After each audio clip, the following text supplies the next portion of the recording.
여러분, 만약에 한 2000년 전에 전 세계적인 위기를 어떻게 견뎌낼 수 있는지에 대한 메시지가 기록되어 있다면 어떨 것 같으세요? 오늘 이 시간에는요, 바로 그 이야기, 요한계시록에 담긴 메시지를 가지고 엄청난 위기 속에서 약속된 보호와 그 승리의 비밀이 대체 뭔지 한번 깊이 파헤쳐 보겠습니다. 모든 건 바로 이 질문에서 시작합니다. 아니, 어떻게 이렇게 보잘것없는 작은 힘으로 그 압도적인 위기를 이겨낼 수가 있지? 바로 이 빌라델비아 교회의 이야기가요, 이 질문에 대한 정말 놀라운 답을 우리에게 보여줍니다. 자, 그럼 먼저 빌라델비아 교회가 어떤 곳인지부터 한번 만나볼까요? 요한계시록에 보면 7교회가 등장하잖아요? 그 중에서 딱 2교회, 서머나 교회랑 이 빌라델비아 교회만이 단 하나의 꾸지람도 없이 칭찬만 받았다고 해요. 정말 대단하죠? 진짜 흥미로운 게 바로 이 지점이에요. 이 겉모습과 속사정의 차이 말이죠. 세상 눈으로 보면 이 교회는 뭐랄까 그냥 작고 약하고 작은 능력밖에 없는 그런 곳이었어요. 근데 영적으로는 그 누구보다 신실했고 가장 위대한 보상을 약속받은 공동체였다는 거죠. 바로 이 엄청난 차이, 이 긴장감 속에 오늘 이야기의 핵심이 숨어 있습니다. 아니, 그러면 대체 누가 이런 어마어마한 약속을 하는 걸까요? 자, 이제 그 약속의 주체, 바로 예수님께로 한번 넘어가 보죠. 예수님께서 당신 자신을 소개하시는데 아주 특별한 칭호를 사용하십니다. 그게 바로 다윗의 열쇠입니다. 이게 그냥 뭐 천국문이나 여는 그런 단순한 열쇠가 아니에요. 이 열쇠는요, 구원, 역사, 이 모든 것을 아우르는 절대적인 통치권, 그 주권을 상징하는 겁니다. 그러니까 그분이 한번 열면 그 누구도 닫을 수가 없다는 거죠. 정말 강력한 상징이에요. 자, 그러니까 핵심은 이거예요. 빌라델비아 교회 앞에는 열린 문이 떡하니 놓여 있었다는 겁니다. 이게 무슨 뜻이겠어요? 그들의 사명은 뭐 자기들 힘이 약하든 말든 밖에서 아무리 반대를 하든 말든 그런 거랑 전혀 상관없이 신적으로 보장되었다. 바로 이 뜻입니다. 그런데 말이죠. 신적으로 보장됐다고 해서 뭐 고난이 아예 없었다? 그건 또 아니었어요. 이 작은 공동체는요, 정말 구체적이고 힘겨운 도전을 정면으로 마주하고 또 견뎌내야만 했습니다. 이들을 가리켜서 사탄의 회당이라고까지 불렀는데요. 이 자료를 보면 이 사람들이 스스로는 우리는 신앙적 전통이 있다, 이렇게 주장을 했지만 실제 행동은 정반대, 교회를 대적했다는 거예요. 그러니까 결국 중요한 건 혈통 같은 게 아니라 그들의 행동이었다. 이걸로 그 정체성이 규정된 거죠. 자, 이제 오늘 이야기의 하이라이트라고 할 수 있는 부분으로 넘어가 보겠습니다. 그건 바로 앞으로 닥칠 전 세계적인 위기 속에서 주어지는 아주 특별한 보호의 약속에 대한 이야기입니다. 바로 이 구절인데요. 내가 너를 지켜서 시험의 때를 면하게 해주겠다. 와, 정말 강력한 약속이죠. 이 약속은 교회가 보호받을 거라는 건 확실히 보여주는데 진짜 중요한 포인트는 바로 이거예요. 그럼 대체 어떻게 보호받을 것이냐, 이 해석이 관건이 되는 겁니다. 이 약속을 제대로 이해하려면 먼저 누가 그 시험의 대상인지를 알아야 해요. 이 자료를 보면요, 요한계시록에서 말하는 땅에 거하는 자들이라는 표현이 그냥 지구에 사는 사람들, 이런 뜻이 아니라고 합니다. 이건 일종의 전문 용어인데 바로 하나님을 대적하는 자들을 가리키는 말이고요. 다가올 심판이 바로 이들을 정확하게 겨냥한다는 거죠. 자, 바로 여기서 해석이 크게 2갈래로 나뉩니다. 우리가 흔히 들어본 휴거라는 관점 있죠? 이건 시련이 오기 전에 신자들이 아예 하늘로 올라가 버린다는 해석이에요.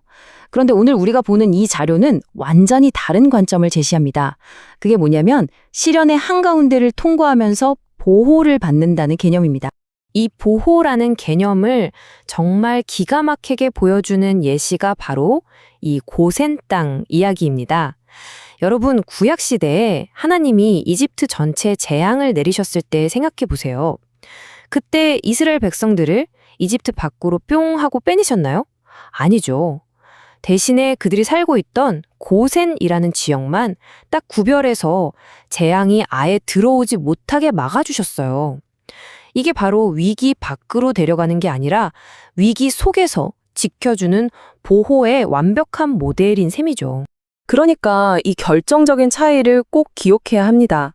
신자들은 하나님의 직접적인 진노, 그 심판의 재앙으로부터는 보호를 받습니다. 하지만 인간적인 적들로부터 오는 핍박이나 공격은 여전히 믿음으로 견뎌내야 한다는 거예요. 그러니까 보호와 인내, 이 두 가지가 항상 함께 가는 거죠. 자, 이제 단순히 보호받는 것에서 한 걸음 더 나아가서요. 궁극적인 승리, 그리고 모두가 보는 앞에서 명예를 회복하게 될 거라는 그 약속으로 한번 넘어가 보겠습니다. 이 약속 정말 입이 떡 벌어질 정도로 놀랍습니다. 들어보세요. 내가 그들로 와서 내 발 앞에 절하게 하고 내가 너를 사랑하는 줄을 알게 하리라. 그러니까 교회를 그렇게 괴롭히던 바로 그 사람들이 언젠가는 교회 앞에 와서 무릎을 꿇고 아, 하나님이 당신들을 사랑한 게 맞았군요 하고 인정하게 만들겠다는 겁니다. 엄청난 역전이죠. 여기서 중요한 건 이게 무슨 개인적인 복수극 같은 게 아니라는 거예요.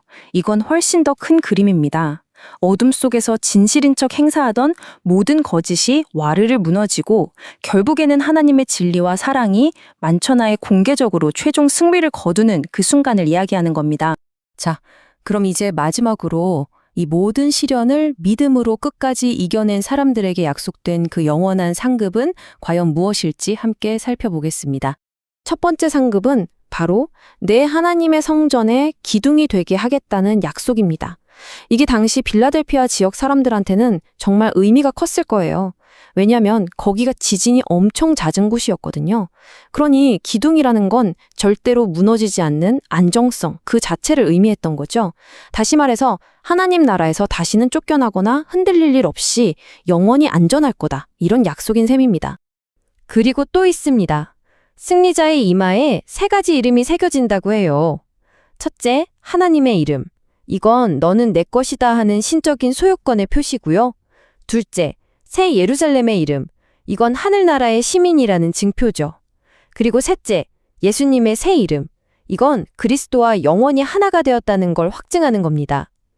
이 세 가지 이름이 바로 그들의 새로운 정체성이자 영원한 소속을 보증하는 거죠. 자, 그럼 오늘 이야기의 핵심 세 가지로 딱 정리해 볼까요? 첫째, 하나님은 심판 가운데서도 자기 백성을 반드시 구별해서 보호하신다는 것. 둘째, 진짜 중요한 건 무슨 대단한 힘이 아니라 그 작은 능력을 가지고 끝까지 믿음을 지키는 신실함이라는 것. 그리고 셋째, 우리의 궁극적인 목적지는 절대 흔들리지 않는 안전하고 영원한 집이라는 겁니다. 결국 이 모든 이야기를 관통하는 가장 중요한 메시지는 바로 이거겠죠. 우리의 보잘것없는 작은 능력이 굳건한 믿음과 만났을 때 바로 그것이 모든 시련을 이겨내고 마침내 궁극적인 승리를 거머쥐는 공식이 된다는 것 말입니다. 자, 그럼 마지막으로 여러분께 이 질문을 한번 던져보면서 마무리할까 합니다. 만약 우리의 최종 목적지가 이렇게 절대적으로 안전하게 보장되어 있다면 지금, 여기, 오늘을 살아가는 우리에게 용감하다는 건 대체 어떤 의미일까요? 한 번쯤 깊이 생각해 볼 만한 질문 아닐까요?